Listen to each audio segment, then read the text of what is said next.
бо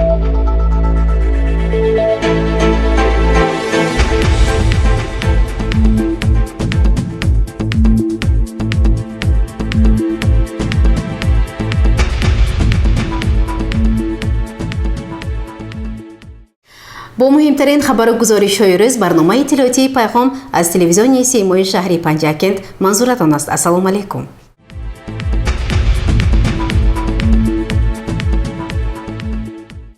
санаи 8 майи соли 2023 асосгузори сулҳу ваҳдати миллии пешвои миллат президенти ҷумҳурии Тоҷикистон муҳтарам Эмомалӣ Раҳмон бо мақсади иштирок дар маросими гулчандбаргузорӣ ба ифтихори 78-солагии рӯзи ғалаба дар ҷанги бузургии ватании солҳои 1941-1945 ба боғи ғалабаи пойтахт ташриф оварданд. Президенти ҷумҳурии Тоҷикистон сарфармондеҳи олии қувваҳои мусаллаҳи кишвар генерали артиш муҳтарам Эмомалӣ Раҳмонро вазири мудофиаи ҷумҳурӣ Шералӣ Мирзо истиқбол гирифтанд. президенти мамлакат муҳтарам Эмомалӣ Раҳмон ба поси хотираи афсарону сарбозон ва ҳамаи онҳое ки ҷони худро дар ҷанги бузурги ватанӣ нисор карданд дар назди оташи ҷовидон гулчандбар гузоштанд. бо гузоштани гулчандбар ва гиромидошти қаҳрамонони халқи тоҷик сарвари давлат муҳтарам Эмомалӣ Раҳмон рӯҳи шаҳидони роҳи озодиро шод намуданд.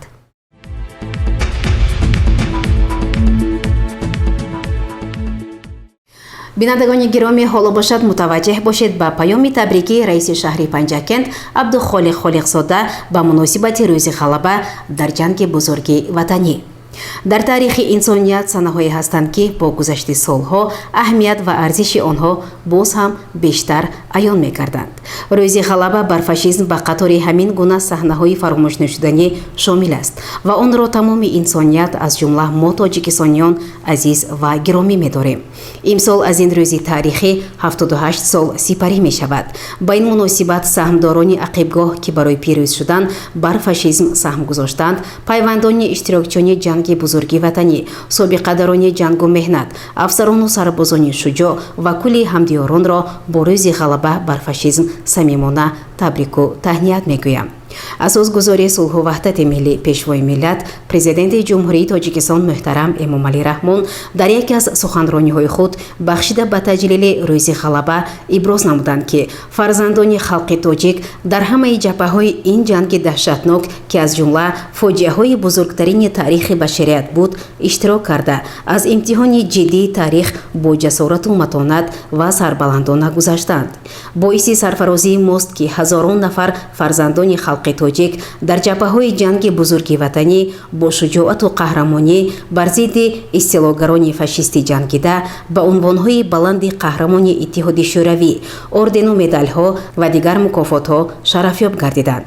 дар солҳои ҷанги бузурги ватанӣ аз шаҳру деҳоти Панҷакент 5785 нафар фарзандони диловар ба хидмати модар ватан даъват шуданд ва 2400 нафари онҳо дар ҷабҳаҳои набард қаҳрамонона ҷон бохтанд. мо хотираи ин қаҳрамонон ва ҳамаи иштирокчони ҷанги бузурги ватаниро пос медорем.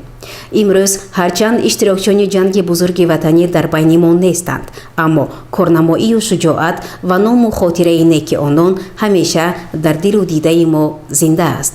ҳукумати ҷумҳурии Тоҷикистон ба вижа пешвои муаззами миллат муҳтарам Эмомалӣ Раҳмон дар замони истиқлол ҳамеша хидматҳои бузурги иштирокчони ҷанги бузурги ватаниро гиромӣ дошта, имрӯз низ саҳмдорони ақибгоҳ ва аҳли оилаҳои ҷанговарони фавтидаро мавриди дастгириҳои иҷтимоӣ ва имтиёзҳои гуногун қарор медиҳанд. дар ин раванд бо дастури муовини аввали раиси маҷлиси миллии маҷлиси олии ҷумҳурии Тоҷикистон, раиси вилояти Суғд муҳтарам Раҷаббой Аҳмадзода, мақомоти иҷроияи маҳаллии ҳокимияти давлатии шаҳр низ ҷиҳати ба кӯмакҳои моддиву молиявӣ ва иҷтимоӣ фаро гирифтани саҳмдорони ақибгоҳ, хонаводаи иштирокчони ҷанги бузурги ватанӣ ва шахсони ба онҳо баробар гардида мунтазам тадбирҳои мушаххас меандешад. ҳамасола таҷлил намудани рӯзи ғалаба гиромидошти хотираи неки ҳалокшудагон, қадрдонии родмардони набардҳои шадид ва заҳмати бекарони онҳое ки дар ақибгоҳ дар шикасти душман саҳм мегирифтанд анъанаи нек ва сабақаи ибратомӯз барои наслҳои имрӯза аст. дар баробари ин рӯзи ғалаба моро ҳушдор медиҳад ки барои пойдории сулҳу амният, тинҷию осудагӣ ҳамеша омода бошем, ба ватан садоқатмандона хидмат намоем, насли ҷавонро дар рӯҳии ватандӯстӣ, ҷасорату ҷавонмардӣ барои ҳимояи ин марзубуми муқаддас тарбия намоем. бори дигар ҳамдиёрони арҷмандро бо рӯзи ғалаба шодбош гуфта барояшон тани сиҳат, бахту саодати зиндагӣ ва дар роҳи пойдории сулҳу ваҳдат вусъати корҳои ободониву созандагӣ ҷиҳати истиқболи сазовори 35-солагии истиқлоли давлатии ҷумҳурии Тоҷикистон комёбиҳои нав ба нав таманно дорам. иди ғалаба муборак ҳамдиёрони гиромӣ.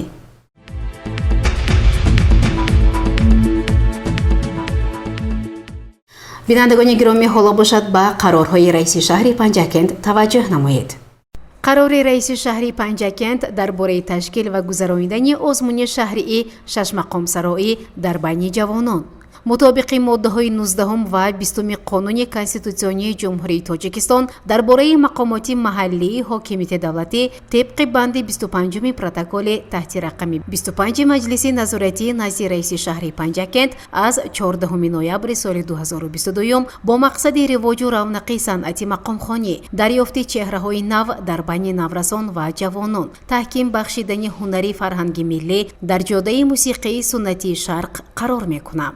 ба ифтихори 35-солагии истиқлоли давлатии Ҷумҳурии Тоҷикистон дар моҳи апрел даври аввал ва моҳи майи соли равон даври ниҳоӣ байни хонандагони муассисаҳои таҳсилоти миёнаи умумӣ, ибтидоии касбӣ, донишҷӯёни муассисаҳои таҳсилоти миёна ва олии касбӣ, ҳаваскорони соҳаи фарҳанг, сокинони шаҳру деҳоти Панҷакент, махсусан мухлисони санъати миллии касбии Шашмақом, озмуни шаҳрии Шашмақомсароӣ дар байни ҷавонон баргузор карда шавад. низомнома ҳайати комиссияи озмун ва ҷоизаҳои озмун тасдиқ карда шавад. шӯъбаҳои рушди иҷтимоӣ ва робита бо ҷомеа, бахши фарҳанг, маориф, кор бо ҷавонон ва варзиш, ҷамъияти дорои масъулияташ маҳдуди садо ва симо дар шаҳри Панҷакент баҳри дар сатҳи баланд доир гардидани озмуни мазкур чораҳои заруриро андешанд.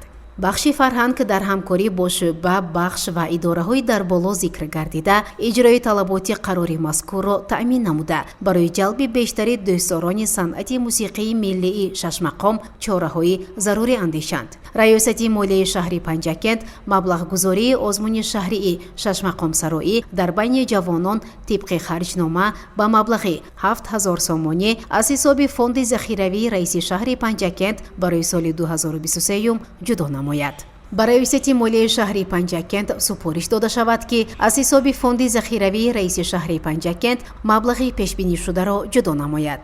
назорати иҷрои қарори мазкур ба зиммаи муовини раиси шаҳри Панҷакент гузошта шавад. раиси шаҳри Панҷакент Абдухолиқ Холиқзода.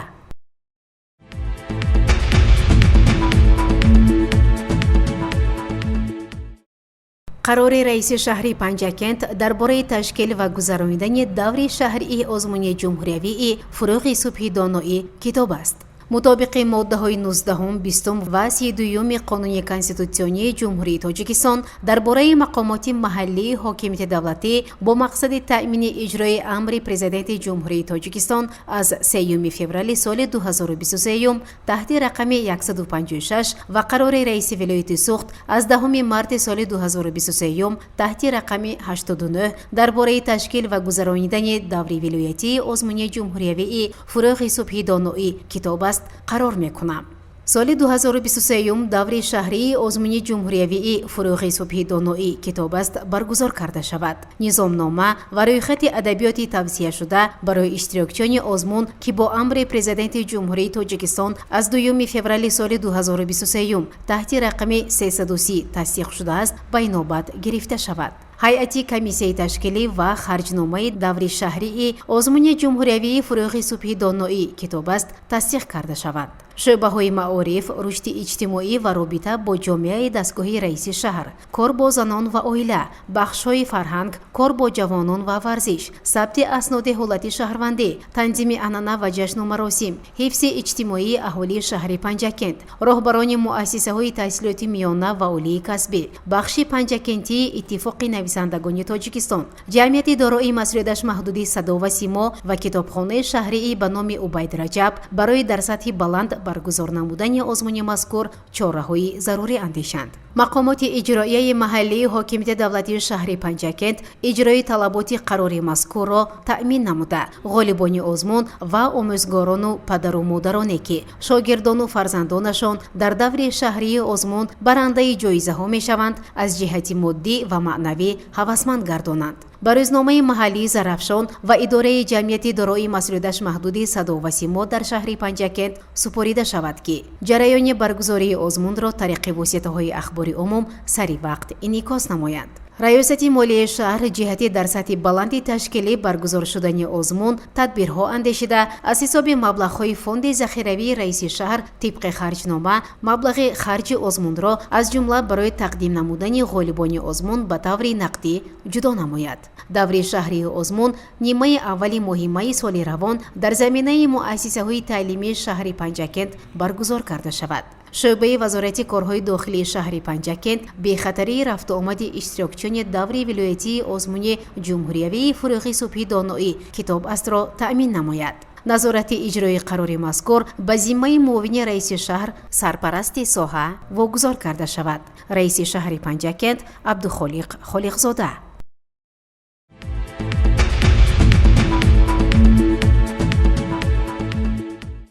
қарори раиси шаҳри Панҷакент дар бораи ташкил ва гузарондани даври шаҳрии озмуни ҷумҳуриявии илм, фурӯғи маърифат. мутобиқи моддаҳои 19 ва 20 қонуни конститутсионии ҷумҳурии Тоҷикистон дар бораи мақомоти маҳаллии ҳокимияти давлатӣ бо мақсади таъмини иҷрои амри президенти ҷумҳурии Тоҷикистон аз 2 феврали соли 2023 таҳти рақами 331 ва қарори раиси вилояти суғд аз 10 марти соли 2023 таҳти рақами 88 қарор мекунам. бо мақсади амалисозии 20-солаи омӯзиш ва рушди фанҳои табиатшиносӣ, дақиқ ва риёзӣ дар соҳаи илму маориф барои солҳои 2020-2040 ва ҷиҳати рушди тафаккури техникӣ, васеъ намудани ҷаҳонбинии илмӣ, дастрасӣ пайдо намудан ба техникаву технология, тавсеяи ихтироъкорӣ ва навоварӣ, пайвасти илм бо истеҳсолот, ҷалби бештари хонандагону донишҷӯён ва дигар қишрҳои ҷомеа ба омӯзиши фанҳои табиатшиносӣ, дақиқ ва риёзӣ, инчунин дарёфти истеъдодҳои нав дар ин самт ҳамасола озмуни шаҳрии илм, фурӯғи маърифат баргузор карда шавад. низомнома ва рӯйхати адабиёти тавсияшуда барои иштирокчиёни озмуни илм, фурӯғи маърифат ки бо амри президенти ҷумҳурии Тоҷикистон аз 2 феврали соли 2023 таҳти рақами 331 тасдиқ шуданд ба инобат гирифта шаванд. ҳайати комиссияҳои ташкилӣ, ҳакамон ва харҷномаи даври шаҳрии озмуни ҷумҳуриявии илм, фурӯғи маърифат тасдиқ карда шавад. шӯъбаҳои маориф, рушди иҷтимоӣ ва робита бо ҷомеаи дастгоҳи раиси шаҳр, кор бо занон ва оила, бахшҳои фарҳанг, кор бо ҷавонон ва варзиш, сабти асноди ҳолати шаҳрвандӣ, танзими анъана ва ҷашну маросим, ҳифзи иҷтимоии аҳолии шаҳри Панҷакент, роҳбарони муассисаҳои таҳсилоти миёна ва олии касбӣ, бахши панҷакентии иттифоқи нависандагони Тоҷикистон, ҷамъияти дорои масъулияташ маҳдуди Садо ва Симо, китобхонаи шаҳрии ба номи Убайд Раҷаб ва директорони муассисаҳои таҳсилоти миёнаи умумӣ барои дар сатҳи баланд баргузор намудани озмуни мазкур чораҳои зарурӣ андешанд. шӯъбаю бахшҳои мақомоти иҷроияи маҳаллии ҳокимияти давлатии шаҳри Панҷакент, муассисаҳои таҳсилоти миёнаи умумӣ, ибтидоӣ ва олии касбӣ иҷрои талаботи қарори мазкурро таъмин намуда, ғолибону омӯзгорон ва волидайни онҳоро бо мукофоти пулӣ ва ифтихорномаву сипосномаҳо қадр намоянд. ба шӯъбаи рушди иҷтимоӣ ва робита бо ҷомеаи дастгоҳи раиси шаҳр ва ҷамъияти дорои масъулияташ маҳдуди Садо ва Симо супорида шавад ки ҷараёни баргузории озмунро тариқи васоити ахбори умум саривақт инъикос намоянд. ба раёсати молияи шаҳри Панҷакент супориш дода шавад ки аз ҳисоби фонди захиравии раиси шаҳри Панҷакент тибқи харҷнома маблағи харҷи озмунро ҷудо намояд. ҳамоҳангсози қарори мазкур шӯъбаи маорифи шаҳр муқаррар карда шавад. даври шаҳрии озмун дар муассисаи таҳсилоти миёнаи умумии рақами 71 баргузор карда шавад. назорати рафти иҷрои қарори мазкур ба зиммаи муовини раиси шаҳри Панҷакент сарпарасти соҳа гузошта шавад. раиси шаҳри Панҷакент Абдухолиқ Холиқзода.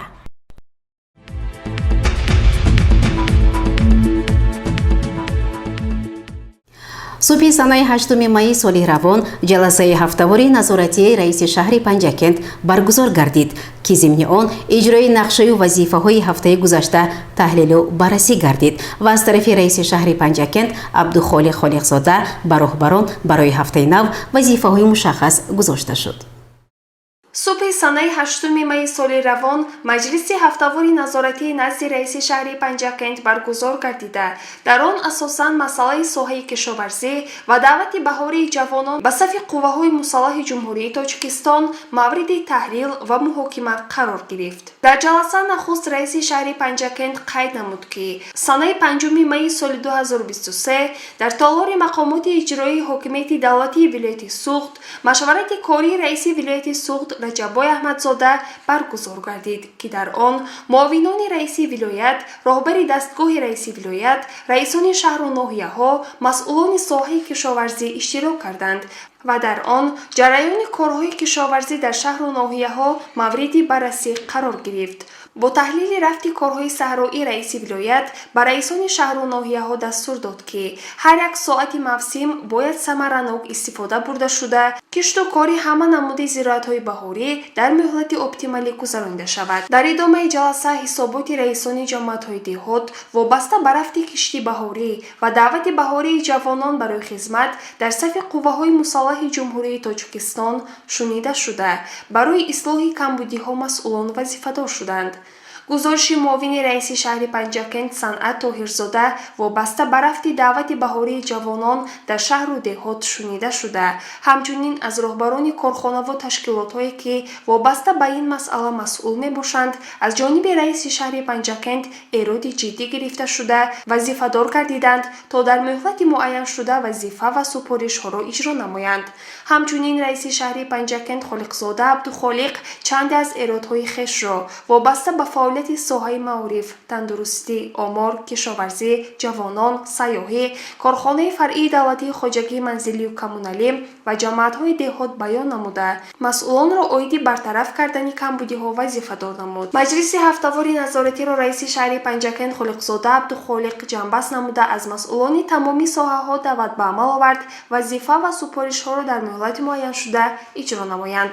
гузориши Сабрина Акрам ва Вайс Милҷон Холов.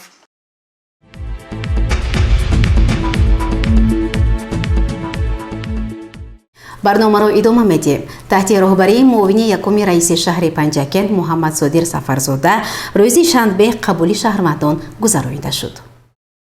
дар асоси дастуру супоришҳои асосгузори сулҳу ваҳдати миллӣ пешвои миллат президенти ҷумҳурии Тоҷикистон муҳтарам Эмомалӣ Раҳмон, раисони вилоятҳо, шаҳру ноҳияҳо, роҳбарони корхонаву ташкилотҳо вазифадор шуданд ки ҳар ҳафта барои баррасӣ ва ҳалли мушкилоту муаммоҳои мардум рӯзҳои қабул ташкил намоянд. бо ин мақсад ҳар ҳафта рӯзи шанбе дар мақомоти иҷроии маҳаллии ҳокимияти давлатии шаҳри Панҷакент рӯзи қабули шаҳрвандон ҷиҳати баррасӣ ва ҳалли мушкилоту дархостҳои сокинони шаҳри Панҷакент гузаронида мешавад ва сокинони шаҳру деҳоти Панҷакент метавонанд дар он иштирок намуда барои ҳалли мушкилоташон муроҷиат намоянд. санаи 6 майи соли равон дар толори хурди мақомоти иҷроии маҳаллии ҳокимияти давлатии шаҳри Панҷакент таҳти роҳбарии муовини якуми раиси шаҳри Панҷакент Сафарзода Муҳаммад Содир қабули шаҳрвандон баргузор гардид. дар он шаҳрвандон аз шаҳру деҳот вобаста ба масъалаҳои замин, кӯмак барои беморхона, танқисӣ аз оби нӯшокӣ ва полизӣ, баҳси низоъҳои оилавӣ ва дигар масъалаҳои ҳалталаб муроҷиат намуданд ва барои ҳаллу баррасии муроҷиати шаҳрвандон шахсони масъул вазифадор карда шуданд.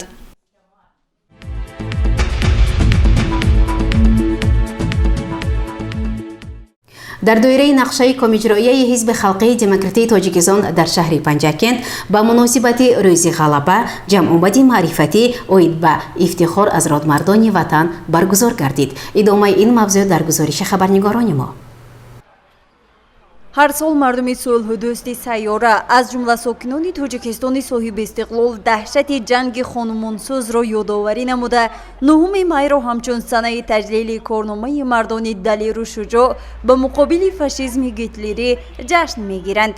дар ҳақиқат ҷанги дуюми ҷаҳон дар тарихи инсоният аз ҷумлаи фоҷиабортарин ҷангҳо ба ҳисоб рафта, оқибатҳои даҳшатбори он то ҳанӯз дар ҷисму қалби мардуми сайёра эҳсос мегардад. ба муносибати таҷлили 9 май ҳамчун рӯзи ғалаба дар назди бинои кумитаи иҷроии ҳизби халқии демократии тоҷикистон дар шаҳри панҷакент чорабинӣ доир гардид. чорабинӣ бо суханони ифтитоҳии мудири шӯъбаи ташкилӣ Муродзода Мастона оғоз гардида, сипас мудири шӯъбаи тарғиботӣ Мутрибов Алишер сухан намуда ин санаро ба иштирокчиён ки намояндаи шӯрои ҷанговарон, донишҷӯёни муассисаи давлатии коллеҷи тиббии шаҳри Панҷакент, хонандагони синфҳои болоии муассисаи таҳсилоти миёнаи умумии рақами 3 ва омӯзгорон буданд, табрику таҳният гуфт. сипас роҳбари дафтари матбуотии кумитаи иҷроии ҳизби халқии демократии тоҷикистон дар шаҳри Панҷакент Шириншоҳ Нуруллоев сухан намуда иброз дошт ки имрӯз ки вазъи ҷаҳон бисёр ноором ва то рафт мураккабу печида гардида, амнияти мардуми сайёра бар асари таҳдиду хатарҳои нав аз қабили терроризму ифротгароӣ, радикализми динӣ ва дигар зуҳуроти хатарноку номатлуб ба таври ҷиддӣ халалдор шуда истодааст. тарғибу ташвиқи сулҳу дӯстӣ ва ҳамгироиву ҳамкорӣ дар байни давлатҳо ва халқҳо ниҳоят муҳим мебошад.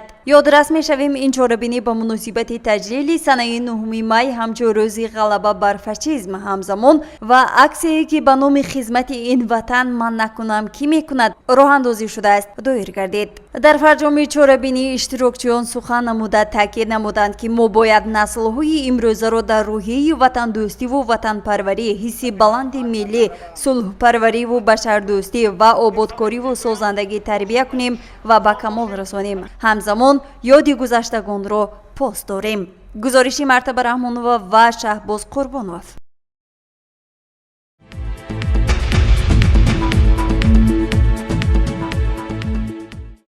тавре мо қаблан хабар дода будем, дар гузари сои обдори деҳаи косатароши қадима бо иқдоми соҳибкорон сокинони деҳа мусоидати корхонаи муштараки Зарафшон ба муносибати 35-солагии истиқлоли давлатии ҷумҳурии Тоҷикистон сохтмони бинои нави таълимгоҳ идома дорад.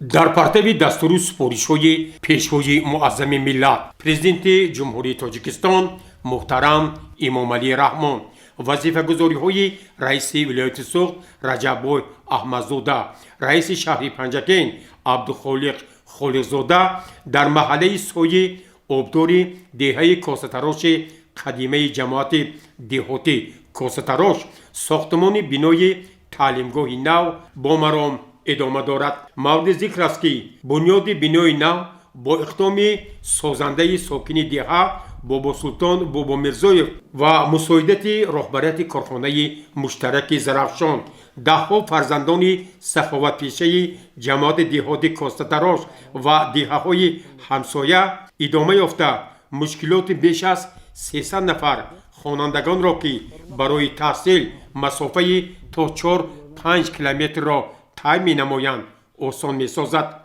сокини деҳа адиби шинохтаи тоҷик Эҳсон Субҳон ин ташаббуси сокинони деҳа ва онҳоеро ки дар бунёди таълимгоҳи нав саҳм мегузоранд хеле муҳим арзёбӣ кард.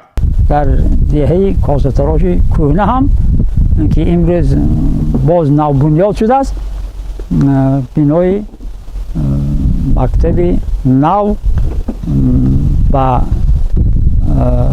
тариқи ҳашар сохтмонаш сар шудааст. шукр ки мана бисёр одамони ҳимматбаланд дорем. мардуми мо аз кори ҷамъиятӣ дасткашӣ намекунанд ҳеҷ гоҳ. ҳар ки дар доираи имконияташ чӣ қадаре ки метавонад мувофиқи ҳиммату бизоаташ албатта кӯмак карда истодааст.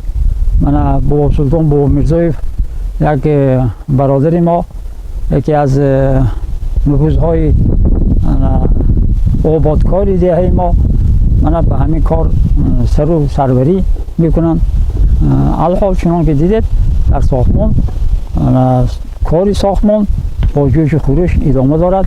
یکی از تشبسکاران بنیاد تعلیمگاه نو بابا سلطان بابا مرزویف ضمن صحبت اظهار نمود که با مقصد استقبال سزاوار جشن 35 سالگی استقلال دولتی جمهوری تاجیکستان، هدایت‌های پیشوای معظم ملت، پرزیدنت جمهوری تاجیکستان، راهبریت ولایت و شهر پنجکن ما تصمیم گرفتیم که در این دهه مشکلات خوانندگان را آسان سازیم و به همه صاحبکاران، تشکیلات و کارخانه‌هایی که در بنیاد تعلیمگاه نو سهم ارزنده خویش را گذاشتند عرض سپاس کرد. ما ساکنان دهه کهنه کاستراش ما نیت کردیم که در همین دهه کاستراش کهنه مکتب نبود. قریب 4-5 کیلومتر از همینجا بچه ها به دهه پایان پیاده می رفتن. کیها همین کارو با یاردم کرده سودن؟ اسپی زرافشان، مشترک زرافشان، من همسایه قشلاق یاردم کرده به مانند یوسفوف دلیر جان که از جماعت دهی ماغیان هستند.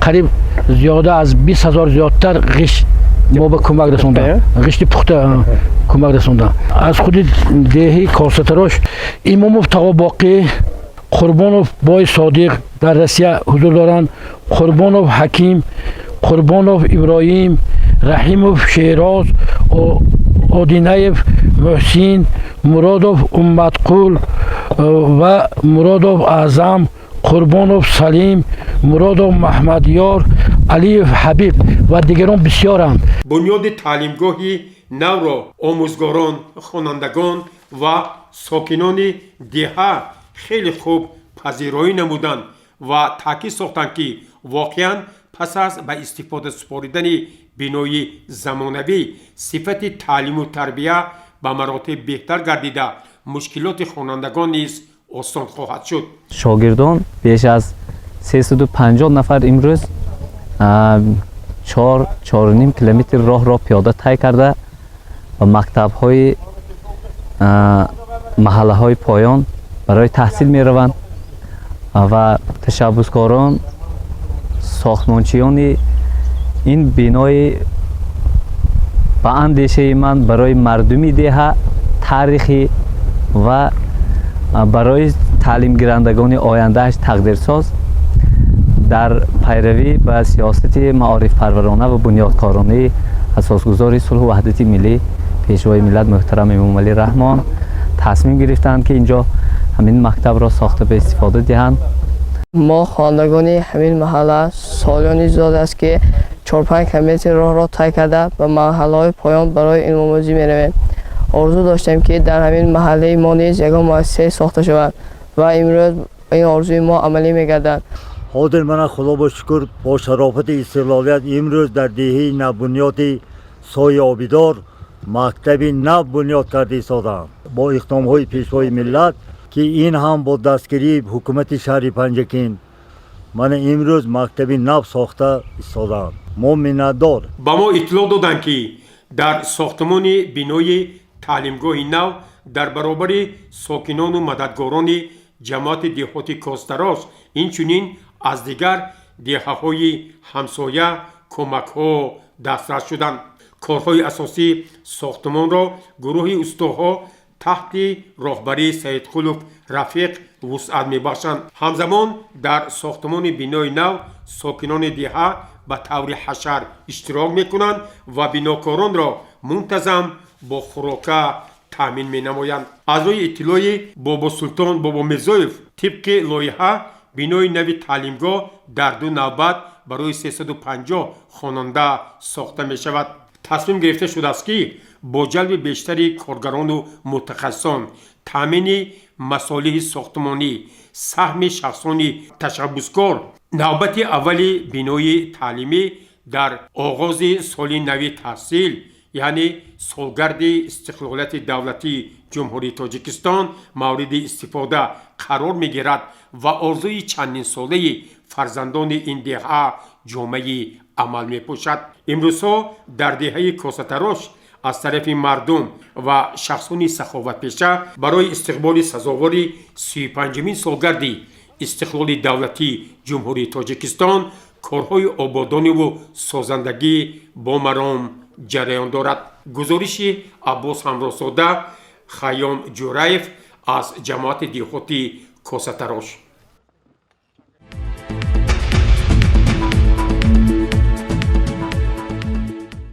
бахшида ба ҳафтаи поси хотир аз тарафи шӯрои собиқадорони ҷанговарони интернатсионалистии шаҳри Панҷакент дар муассисаҳои таълимӣ ҷиҳати гиромидошти шаҳидони ҷанги бузурги ватанӣ ва набардҳои Афғонистон чорабиниҳои маърифатӣ ва ватанпарварӣ ташкил карда шуд.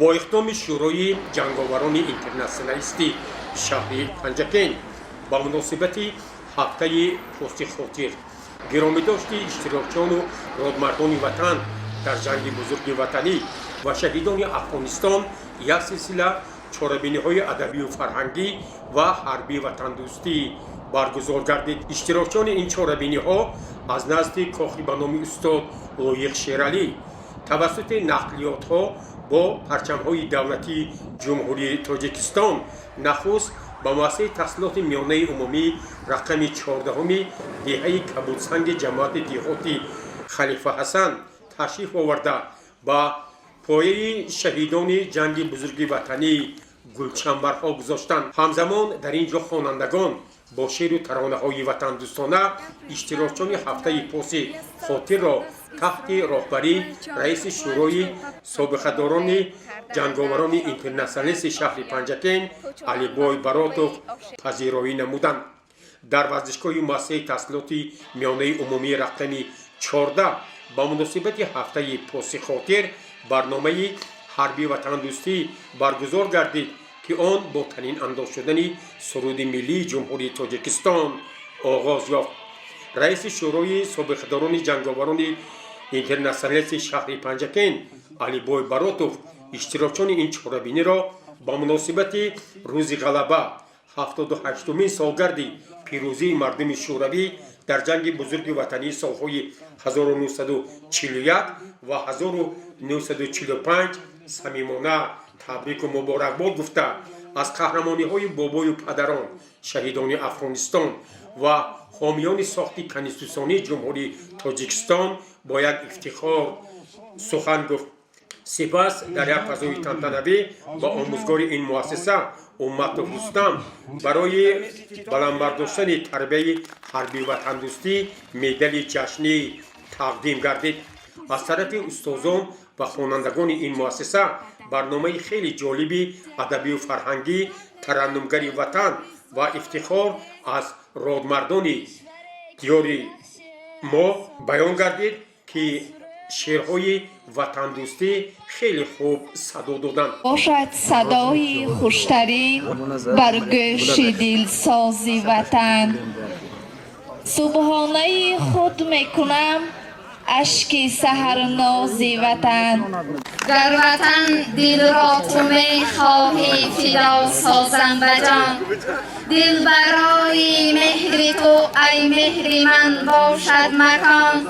дил бидон аз баҳри ту як лаҳза ҳам бегона нест.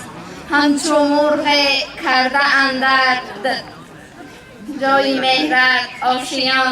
сипас иштирокчони ҳафтаи поси хотир аъзои шӯрои шаҳри ҷанговарони интернатсионалист роҳ сӯи деҳаи навободи ҷамоати деҳотӣ ба номи устод Лоиқ Шералӣ гирифтанд. дар ин муассиса нахуст онҳо бо ҳамроҳии ҳайати омӯзгорон ва хонандагон ба пояи лавҳаи хотираи шаҳидони ҷанги бузурги ватанӣ ва ҳамзамон шаҳиди ҷанги Афғонистон аз деҳаи Навобод Турсунов Куҷмурод гулчанбарҳо гузошта аз қаҳрамонӣ ва номи неки онҳо бо ифтихор ёд карданд. мавди зикр аст ки аз тарафи муассисаи таҳсилоти миёнаи умумии рақами 33 деҳаи Навобод ба муносибати ҳафтаи поси хотир 78-солагии ғалаба дар ҷанги бузурги ватанӣ гиромидошти خاطره شهیدان جنگ افغانستان از جمله ساکن این دهه ترسولوف کجمراد یک برنامه خیلی جالب فرهنگی و ادبی با نمایش هنرهای حربی و تندوستانی پیشنهاد اشتراکیان آن گردید که واقعا اینجا نیز همگان باری دیگر از رادمردان وطن به نیکی یاد کردند. سپس اشتراکیان هفته پاس خاطر تحت راهبری علیبای баротов ба гимназияи деҳаи ғусар ташриф оварда нахуст лавҳаи шаҳиди ҷанги афғонистон сокини деҳаи ғусар соҳибов мақсатуллоро зиёрат намуда ба пояи лавҳаи хотираи ӯ ва лавҳаи хотираи иштирокчони ҷанги бузурги ватанӣ гулчамбарҳо гузошта аз онҳо ба некӣ ёд карданд. барномаи адабию фарҳангӣ ва бозиҳои гуногуни ҳарбӣ ватандӯстӣ дар мавзӯи родмардони ватан фаромӯш намешаванд. хеле хотирмон буд. омӯзгорон ва хонандагон дар бораи ватан ватандӯстӣ шеърҳои гуногунро қироат карданд.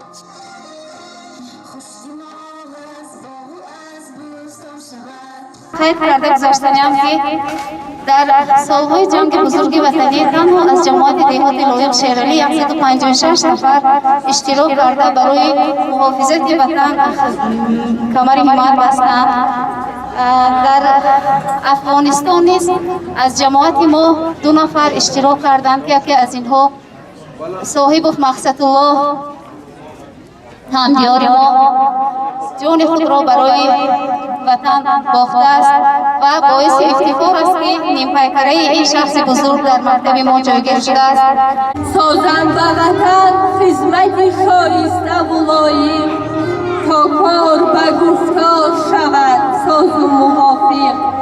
این است به مادر و وطن راز دل من بگذار جهان بشنود آواز دل من.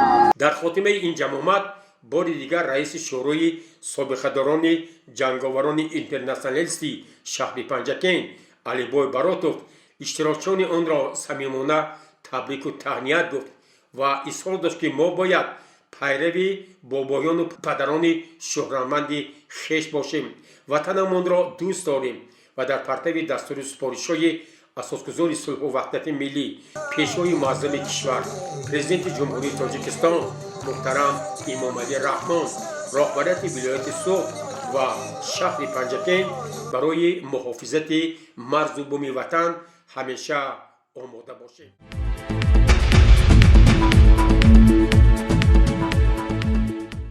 در مؤسسه تحصیلاتی میانه عمومی رقمی 15 شهر پنجکند به نام ابوالقاسم فردوسی به مناسبت روز غلبه برنامه حربی وطندوستی و افتخار از قهرمانان سالهای جنگ بزرگ وطنی برگزار گردید.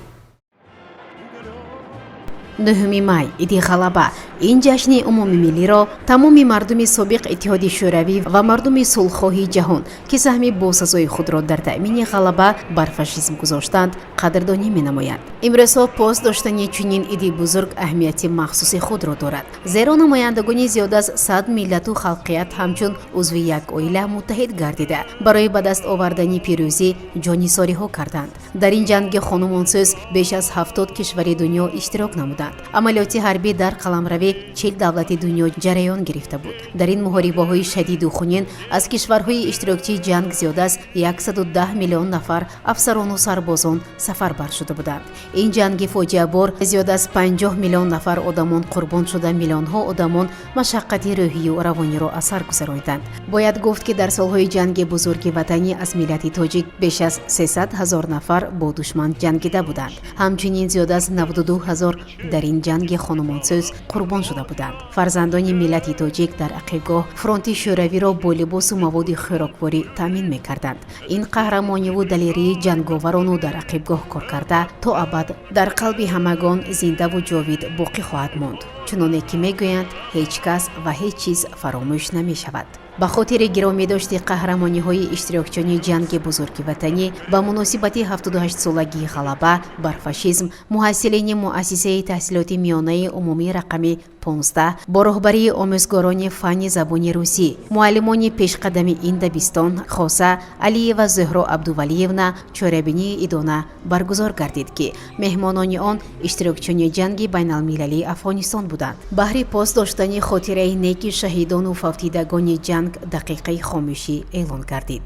баъдан талабагон суруду тарона ва гуфторҳои рамзии иди зафар ба мисоли сурудҳои смуглянкаву аганёк катюша ва монанди инҳоро сароиданд. умед мекунем ки насли имрӯза қаҳрамонии онҳоро ҳаргиз фаромӯш нахоҳад кард. ватандӯстиву садоқат, шуҷоату матонат, иродаи қавӣ ва дӯстиву ваҳдати ҳамдигарии родмардони ватанро ки ҷоннисориҳо карданд барои мо дарси ибрат аст. умед мекунем ки насли ояндаи тоҷикистон бо чунин ҳисси бузурги ватандӯстиву ватанпарастӣ ва ифтихори миллӣ нерӯи худро танҳо барои ободии ватани хеш сарф намоянд.